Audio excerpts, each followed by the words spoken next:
కంబదూరులో ఉగాది ఉత్సవాలు 3 రోజుల పాటు జరుపుకుంటారు. అందులో భాగంగానే కంబదూరు చెరువు కట్ట వద్ద ఉన్న అక్కమ్మ ఆలయం వద్దకు కంబదూరు ప్రజలు చేరుకొని ఆలయంలో పూజలు నిర్వహిస్తారు. ఈ పూజకు ప్రజలందరూ వచ్చి మొక్కులు తీర్చుకొని వెళ్తూ ఉంటారు.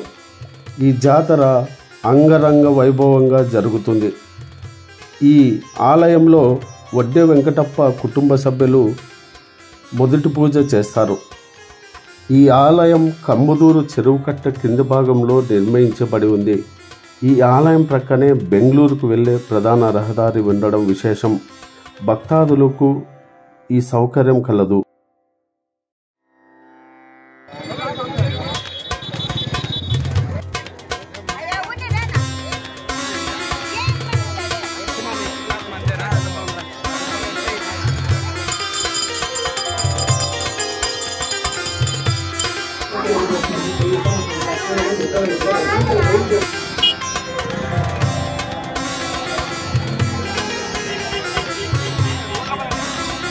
గ్రామ పెద్దలు, గ్రామ ప్రజలు, మరి ఇరు పార్టీ నాయకులు అందరూ సమీకరణతో ఈ కార్యక్రమాన్ని చోళరాజు కాలం నుండి ఆనవాయితీగా మా కుటుంబ సభ్యులు అందరూ కలిసి అక్కమ్మ దేవర ప్రతి సంవత్సరము 3వ రోజున ఈ కార్యక్రమాన్ని ఇట్లే కొనసాగిస్తున్నాం.